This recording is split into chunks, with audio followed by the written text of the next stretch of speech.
मिल गई आज़ादी।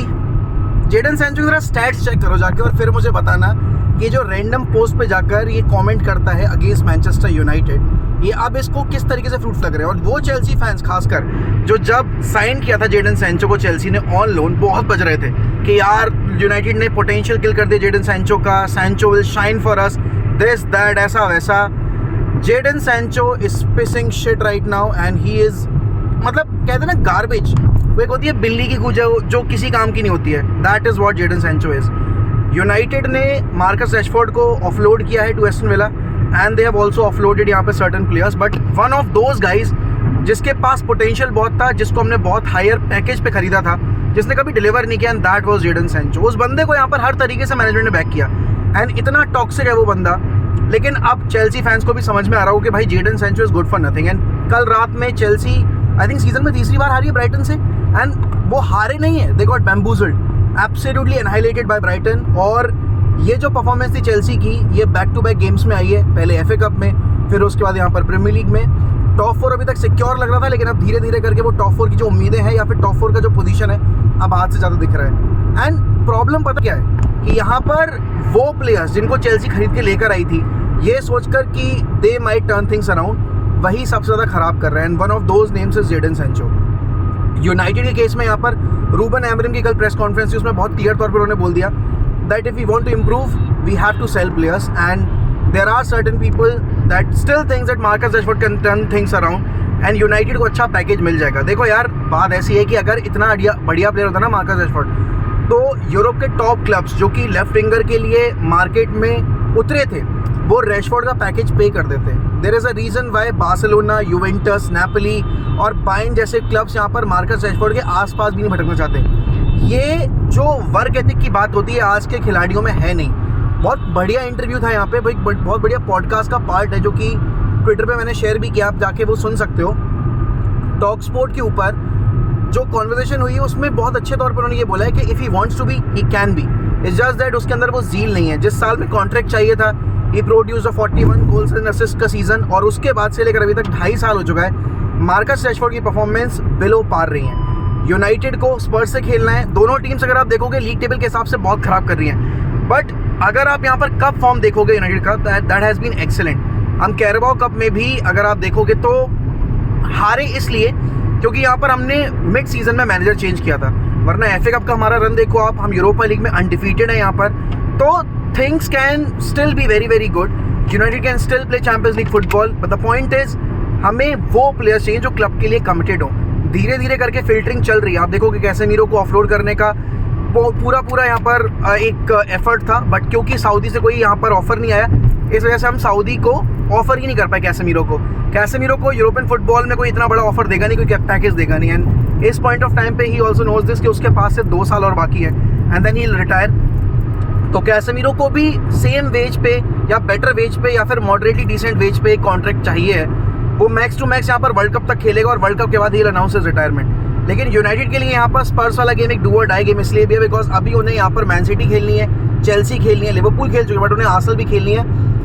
European football एक बहुत बड़ा एम है। कल रूबन एमरिम से जब प्रीमियर लीग जीतने के बारे में पूछा गया तो उन्होंने यही बोला कि हाँ we are trying to do that, but for that हमें बेटर स्क्वाड चाहिए। देखो टीम एक अलग चीज़ होती है, लिवरपूल के पास टीम है, बट लिवरपूल के पास अगर आप स्क्वाड देखोगे नहीं है। वो चीज़ है मैन सिटी के पास, वो चीज़ है रियल मैड्रिड के पास, वो चीज़ है बार्सिलोना के पास।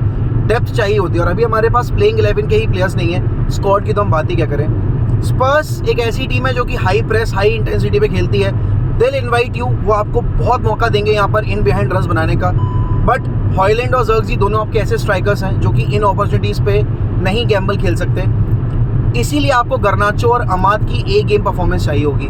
देखो आज के जो रिजल्ट्स होंगे ना वो बहुत हद तक हमारी पोजीशन क्या होगी इस मैच डे के बाद वो डिटरमाइन कर सकती है। लेकिन हमने ये भी देखा है कि जब सामने वाली टीम्स जो हमसे ऊपर बैठी हुई हैं उन्होंने पॉइंट्स ड्रॉप किए, तब तक हमने यहाँ पर उन सिचुएशन पे एडवांटेज नहीं लिया। चेल्सी ने यहाँ पर पॉइंट्स ड्रॉप किए, आर्सेनल ने पॉइंट्स ड्रॉप किए, न्यूकासल ने पॉइंट्स ड्रॉप किए, ब्राइटन ने पॉइंट्स ड्रॉप किए, ब्रेंटफोर्ड ने पॉइंट्स ड्रॉप किए, बट उस गेम वीक जाकर हम अपना गेम पहले से हार गए। तो ये सिचुएशन रूबन एमरिम को किसी भी तौर पे बैक नहीं करने वाली है। एंड देखो धीरे धीरे करके प्रेशर माउंट हो रहा है। डेविड मॉयस जो अभी आपसे 4 हफ्ते पहले अपॉइंट हुए, उन्होंने आपके बराबर पॉइंट्स कलेक्ट कर लिए और रूबन एमरिम को अपॉइंट हुए यहाँ पर 2 महीने हो चुके हैं। लीग फॉर्म भी इंपॉर्टेंट है बिकॉज आपका जो रेवेन्यू शेयर है वो आपकी लीग पोजीशन पे भी डिसाइड होगा। खुदा ना खास्ता अगर लेट्स से कि हम यूरोपियन फुटबॉल नहीं सिक्योर कर पाए, तो आपकी जो एम्बिशन है नई साइनिंग्स लाने की, जैसे आप विक्टर ओसिमेन के लिंक्स आ रहे हैं, गिकेरेस के बारे में लॉरी बिटवेल का जो कि टियर 1 सोर्स है उन्होंने ये चीज़ बोल दी थी कि यूनाइटेड स्केप्टिकल है गिकेरेस की डील को लेकर because he is already in his late 20s and United यहाँ पर 5 साल कम से कम इन्वेस्ट करना चाहते हैं किसी भी स्ट्राइकर के ऊपर। We have already got Hojlund, we have already got यहाँ पर Zirkzee, but the point is now we need a proven striker. Both of these players are not proven, both of these players are decently okay and यहाँ पर they are not starters. अगर आप Madrid में players को डालोगे they won't even be there on the bench. Same चीज़ यहाँ पर आप मैन सिटी के बारे में बोलोगे, अभी मैन सिटी स्ट्रगल जरूर कर रही है बट उनकी प्लेयर क्वालिटी पे आप कोई सवाल नहीं खड़े कर सकते। यूनाइटेड में अगर आप देखोगे पिछले 6 सालों में जो इन्वेस्टमेंट हुए वो बेसरपैर के इन्वेस्टमेंट थे, और आज भी 2017 में दी गई वो प्रेस कॉन्फ्रेंस जोसे मूरिन्हो की आज भी बिल्कुल सेंस बनाती है। उसने बहुत बोला था ना कि look at the players that have been sold by United, where they play, if they play. तो वो चीज़ है कि हमने जो प्लेयर्स बेचे हैं वो आज की डेट में कहाँ खेल रहे हैं, क्या कर रहे हैं। यूनाइटेड को बहुत स्मार्टली जो आपका पूरा ट्रांसफर मार्केट है वो एक्सप्लोर करना पड़ेगा।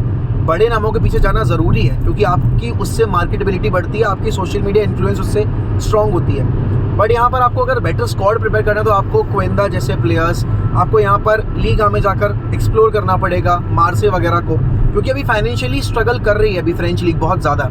आपको सीरिया जाके एक्सप्लोर करनी पड़ेगी। एंड मोस्ट इंपॉर्टेंटली मैड्रिड और बार्सिलोना जो चीज़ करते हैं कि साउथ अमेरिकन मार्केट को एक्सप्लोर करना, साउथ अमेरिकन मार्केट में जाकर आपको लेफ्ट विंगर लाना पड़ेगा। आप अगर स्ट्राइकर देख रहे हो तो स्ट्राइकर के लिए आपको यहाँ पर छोटी लीग्स एक्सप्लोर करनी पड़ेंगी। आइवन टोनी आपके सामने बहुत अच्छा ऑप्शन था, लेकिन आइवन टोनी को जो भी उसकी न्यूसेंस रही हैं of the field batting issues, उसके चक्कर में हम साइन नहीं कर सकते थे। बट यहाँ पर और भी ऑप्शंस हैं आपके पास, अगर आप चाहो तो आप ब्रेंटफोर्ड को एक्सप्लोर कर सकते हो। एम्बू के ऑप्शन एक आपके लिए बहुत बड़ा बैकअप भी रहेगा because he can also play the number 10 role. And यार ब्रूनो के ऊपर से वर्कलोड हमें कम करना पड़ेगा। We have to have competition on each and every position. You need to have a better goalkeeper. आप ओनाना के ऊपर यहाँ पर रिलाई नहीं कर सकते। एंड देखो उसके अलावा जो ओसिमेन की रिपोर्ट्स हैं, यूनाइटेड यहाँ पर ओसिमेन को लेकर अब थोड़ा सीरियस हो रही है क्योंकि वो 25-26 एज ब्रैकेट का बंदा है। अगले 5 सालों में ही हिट हिज पीक। अभी ओसिमेन की पीक नहीं आई है। जितने भी आपके स्ट्राइकर्स हैं ना, आप चाहे हालैंड की बात करेंगे, आप अल्वारेस की बात करेंगे, ये सारे अर्ली ब्लूम कर गए। लेकिन यहाँ पर एक्चुअल जो आपका बेसिकली पीक पीरियड होता है दैट इज़ फ्रॉम 29 to 32, और इस टाइम पे तो आप देखोगे ज़्यादातर प्लेयर्स अपने लेटेस्ट स्टेज में ही ब्लूम कर रहे हैं। आप लेवेंडोस्की को देखोगे, उसके stats post 30 has been impressive. Benzema is the prime example for that and Harry Kane also. अगर यूनाइटेड अगर बाकी में एक प्रूवन स्ट्राइकर लाना चाहते जिससे आप अपने जो बाकी नंबर 9 हैं, जो आपके बाकी फॉरवर्ड्स हैं, उनको ग्रूम कर पाओ, then Harry Kane should be the player. But point यहाँ पर ये कि बायर्न में वो चैंपियंस लीग फुटबॉल खेलेगा। अगर यूनाइटेड यहाँ पर चैंपियंस लीग के लिए क्वालिफाई नहीं कर पाती है तो no way we'll be able to afford those wages. And obviously आप यहाँ पर एक प्रोजेक्ट में सिर्फ पैसा इन्वेस्ट करके प्लेयर्स लेकर नहीं आ सकते। आपको यहाँ पर एक विजन भी दिखाना पड़ेगा प्लेयर्स को कि आपका अगले 3 साल में क्या यहाँ पर ऑब्जेक्टिव है, आप यहाँ पर क्या अचीव करना चाहते हो। इस साल में एक ट्रॉफी बहुत ज़रूरी है रूबन एमरिम के लिए भी, बिकॉज जब वो कॉन्वर्सेशन में बैठेगा किसी प्लेयर के साथ टेबल पे हुए तो यहाँ पर कम से कम वो एक्सप्लेन कर सकता है कि यार मैंने प्री सीजन टूर नहीं लिया, मुझे यहाँ पर बीच सीजन में लाया गया, मुझे साइनिंग्स तक नहीं दी गई जनवरी ट्रांसफर मार्केट में, मुझसे 2 प्लेयर ले लिए गए, उसके बावजूद मैंने एक ट्रॉफी डिलीवर की है। And that creates a very big impact, that is the influence of a manager. क्योंकि यहाँ पर जब प्लेयर अपना करेंट क्लब छोड़ के आपके क्लब में आना चाह रहा है तो वो अपने फ्यूचर को इम्प्रूव होता देखना चाहता है। वो पैसा कमाएगा डेफिनेटली, वो वहाँ पर अपना एक मनी ऑब्जेक्टिव रखेगा, लेकिन उसके लिए as a player individual success and collective success भी बहुत इंपॉर्टेंट होती है। Harry Kane was earning shit loads of money at Spurs, but उसको अपने करियर में यहाँ पर ट्रॉफीज भी जीती थी।